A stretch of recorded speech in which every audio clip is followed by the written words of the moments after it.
চট্টগ্রামের রাউজানে আলহাজ জসিমউদ্দিন শিক্ষাবৃত্তি প্রকল্প কর্মসূচি সফলভাবে বাস্তবায়নের লক্ষ্যে বিভিন্ন প্রতিষ্ঠান প্রধানদের সাথে মতবিনিময় সভা অনুষ্ঠিত হয়েছে।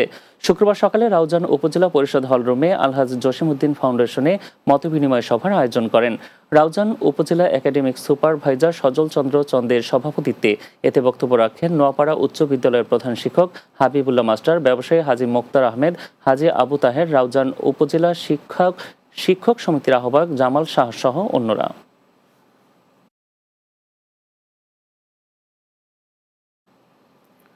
চট্টগ্রামের বাকলিয়ার কেবি আমান আলী রোডে অনুমোদিত নকশা বহির্ভূত নির্মাণ কাজ করার প্রতিবাদে মানববন্ধন করেছে বৃহত্তর রাহাত্তারপুল মহল্লা কমিটি। শুক্রবার সকালে নগরীর বাকলিয়া থানাধীন হাজী ইয়ার মোহাম্মদ স্কুল লাইনে এ মানববন্ধন অনুষ্ঠিত হয়। এতে সঞ্চালনা করেন বৃহত্তর রাহাত্তারপুল মহল্লা কমিটির সদস্য সাইদুল হোসেন ইমন। সংগঠনের আহ্বায়ক হাজী হারুনের সভাপতিত্বে এ সময় বক্তব্য রাখেন সদস্য সচিব সাইদুল আলম সাইদ, সেলিম উদ্দিন, আব্দুর রহমান, নুরনবী মিয়া, জসিম উদ্দিন সহ অন্যরা।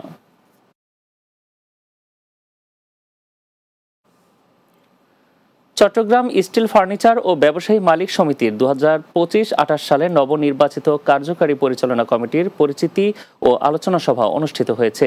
শুক্রবার বিকেলে নগরীর পাঠানটুলির নিজস্ব কার্যালয়ে সভার আয়োজন করা হয়।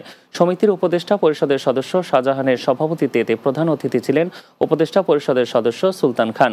এ সময় উপস্থিত ছিলেন নবনির্বাচিত কমিটির সভাপতি কামাল আহমেদ বাবুল, সাধারণ সম্পাদক নিজিম উদ্দিন, সহসভাপতি ইউসুফ শিকদার, সহসভাপতি মিলন বড়ুয়া সহ অর্থ সম্পাদক সুমন খান, সাংগঠনিক সম্পাদক আব্দুল্লাহ আল মামুন সহ অন্যরা।